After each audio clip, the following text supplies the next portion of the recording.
Subscribe कीजिए royal teacher को education संबंधी न्यूज़ तुरंत पाने के लिए। शाला दर्पण स्टाफ विंडो पर बच्चों के आधार एवं जन आधार वेरिफिकेशन का ऑप्शन हुआ प्रारंभ। प्रत्येक कक्षा अध्यापक के लिए आवश्यक बिल्कुल न्यू टैब है।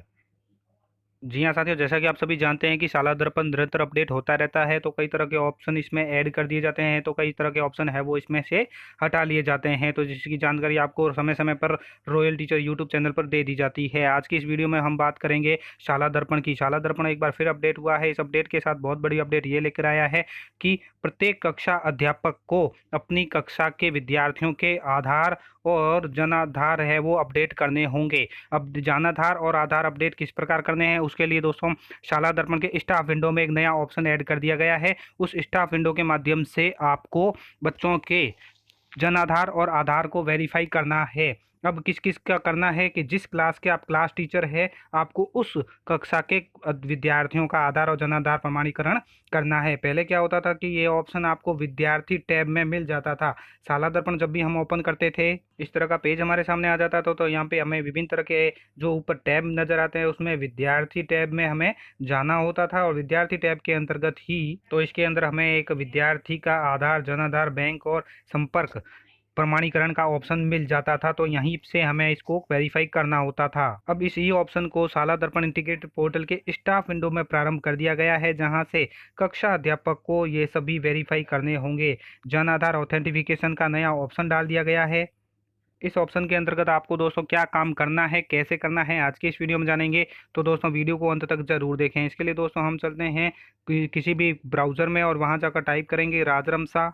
तो हमारे सामने शाला दर्पण की ये वेबसाइट है वो ओपन हो जाती है। यहाँ हमें किसी तरह का लॉगिन नहीं करना है, हमें चलना है नीचे की ओर जहाँ स्टाफ विंडो नज़र आता है। क्योंकि अब ये प्रत्येक क्लास टीचर यानी कक्षा अध्यापक का काम है, जो पर्सनली ये होता है वो स्टाफ विंडो में ही होता है। तो आप स्टाफ विंडो को ओपन कर लीजिए।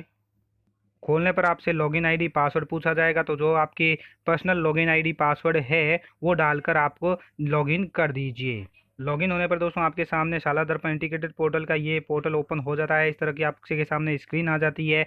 यहाँ आपको क्या करना है, ऊपर की तरफ जो 3 लाइनें नज़र आ रही है, इसके ऊपर एक बार क्लिक कर देना है। जब आप क्लिक कर देते हैं तो विभिन्न ऑप्शन आपके सामने आ जाते हैं। यहाँ आपको जाना है नीचे की तरफ। नीचे की तरफ जाएंगे तो आपको जन आधार ऑथेंटिफिकेशन का एक ऑप्शन मिल जाएगा। इसको खोलने पर यहाँ पे लिखा आएगा जन आधार ऑथेंटिफिकेशन, तो आप इसको एक बार क्लिक कर दीजिए। क्लिक करने पर दोस्तों आपके सामने इस तरह का पेज ओपन होता है। यहाँ पे आपको कुछ विशेष नोट नज़र आएंगे। इस नोट को आप एक बार पढ़ लीजिए, जैसे कि नेम, जेंडर, डीओबी यानी date of birth are not allowed to update here, यानी यहाँ से आप बच्चे का नाम, जेंडर यानी लिंग और DOB date of birth change नहीं कर सकते। इसके लिए आपको अब प्रपत्र 5 और प्रपत्र 9 यानी 9 में जाकर 9 नंबर फॉर्म और प्रपत्र 5 में जाकर अपडेट करना होगा।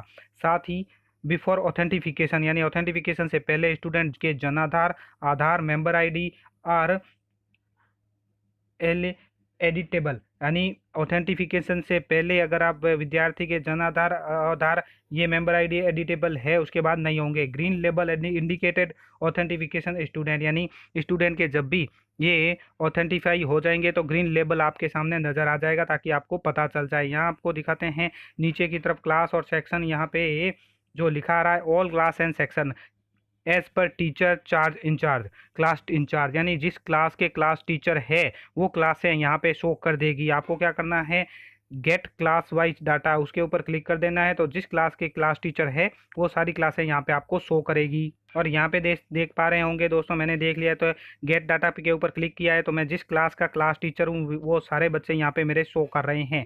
और यहाँ पे जैसे फर्स्ट क्लास है तो टोटल स्टूडेंट कितने हैं, आधार एंटर्ड कितने हैं, जन आधार एंटर्ड कितने हैं, जन आधार ऑथेंटिफाई के कितने हैं, जन आधार और ऑथेंटिफिकेशन रिमाइन यानी शेष बचे हुए कितने हैं, वो सारे यहाँ पे क्लास वाइज शो करेंगे। जिस क्लास के क्लास टीचर है वही यहाँ पे शो होगा। अगर आप क्लास 10th के क्लास टीचर है तो सिर्फ 10th क्लास दिखेगी। अगर आप सिर्फ 5th क्लास के क्लास टीचर है तो 5th क्लास ही दिखेगी, इस तरह 3 नहीं दिखेंगे। क्योंकि दोस्तों मैं 3 क्लास का क्लास टीचर हूँ, तो यहाँ पे तीनों क्लास मेरी शो हो रही है। जैसे क्लास 3rd की और आपको बताएं तो टोटल 8 स्टूडेंट है, 4 के जन आधार इसमें डाले हुए हैं और आधार डाले हुए हैं। जन आधार 2 के ही डाले हुए हैं, जन आधार ऑथेंटिफिकेशन 1 का किया हुआ है और जो पीछे बचे हैं वो 7 है। तो इस तरह टोटल है स्टूडेंट हमारे स्टूडेंट 24, जिसमें 5 के जन आधार है, आधार एंटर्ड है, जन आधार के 2 है, 1 जन आधार ऑथेंटिफिकेशन हुआ है, जन आधार से जो रिमाइनिंग है आधार से या जन आधार से वो 23 बचे हुए हैं। अब हमें क्या करना है, यहाँ पे जो क्लास ली है उसी के ऊपर एक बार क्लिक कर देना है। जिस क्लास की फीडिंग करनी है उसके ऊपर क्लिक कर देते हैं। जैसे मैं फर्स्ट क्लास के ऊपर क्लिक कर देता हूँ।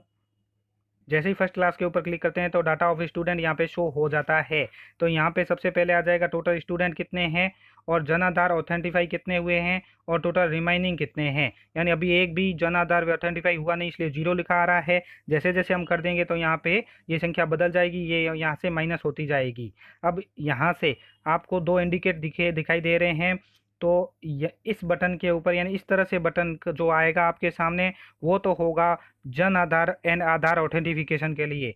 इस तरह से जो रेड कलर का बटन आएगा वो अपडेट शाला दर्पण on Jan Aadhaar portal, Jan Aadhaar portal से शाला दर्पण पर अपडेट करने के लिए रहेगा। अब यहाँ पे हम चलते हैं नीचे की ओर, तो यहाँ पे जो भी स्टूडेंट है वो सारे यहाँ पे शो कर देंगे। अब यहाँ पे देख पा रहे होंगे दोस्तों कि जो बच्चे हैं जन आधार कार्ड नंबर है जिनका या जन आधार मेंबर आईडी है, आधार नंबर है, उनके कुछ भी नहीं शो हो रहा है यहाँ पे, क्योंकि यहाँ अभी अपडेट नहीं किए हैं। सिर्फ एक बच्चे का आधार किया हुआ है इसलिए यहाँ पे शो हो रहा है। स्टूडेंट बैंक इंफॉर्मेशन यहाँ पे बाद में शो की जाएगी जब भी हम इसको ऑथेंटिफाई करेंगे। तो सबसे पहले जिस बच्चे का हमें करना है उसके यहाँ पे उसको क्लिक करना होगा। ऑथेंटिफिकेशन जन आधार यहाँ से क्लिक करना है। अगर हमें जन आधार पोर्टल से करना है तो यहाँ से हम क्लिक कर सकते हैं रेड कलर से। रेड कलर के ऊपर क्लिक करके हम इसको जन आधार पोर्टल के द्वारा अपडेट कर सकते हैं। तो हमें अगर हमारे पास आधार जन आधार है तो डायरेक्ट यहीं से भी हम कर सकते हैं। तो इसके ऊपर आप एक बार क्लिक कर दीजिए।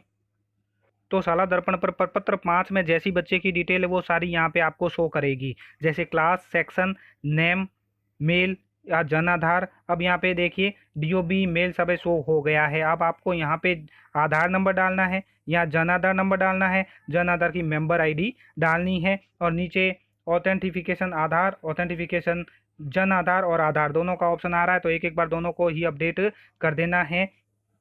तो जैसे ही अपडेट करेंगे तो दोस्तों यहाँ पे आपके ग्रीन कलर का टिक मार्क आ जाएगा कि इस बच्चे का है वो आइडेंटिफिकेशन हो चुका है। वो बच्चे की पूरी लाइन ग्रीन कलर की हो जाएगी और जिसका नहीं होगा वो ब्लैक कलर की रहेगी। और ये ऑप्शन अगर हो चुका है तो हट जाएगा, सिर्फ जिसके नहीं हुआ है वो रह जाएगा। यानी आपको स्पष्ट तौर से मालूम चल जाएगा कि जो बच्चा ग्रीन कलर से है उसका तो ऑथेंटिफिकेशन हो चुका है, बाकी वालों का करना शेष है। इस तरह दोस्तों कक्षा अध्यापक को प्रत्येक कक्षा यानी अपनी जो भी वो क्लास टीचर है, जिस भी क्लास का क्लास टीचर है, उसका आधार जन आधार वेरीफाई उसको अपने स्टाफ विंडो से करना होगा। जैसी प्रोसेस मैंने आपको दिखाई है उसी को फॉलो करना होगा, आपको जन आधार वेरीफाई आपके हो जाएंगे। धन्यवाद साथियों, उम्मीद है ये वीडियो आपको पसंद आई होगी। वीडियो पसंद आए तो ज़रूर लाइक, शेयर और सब्सक्राइब कीजिए।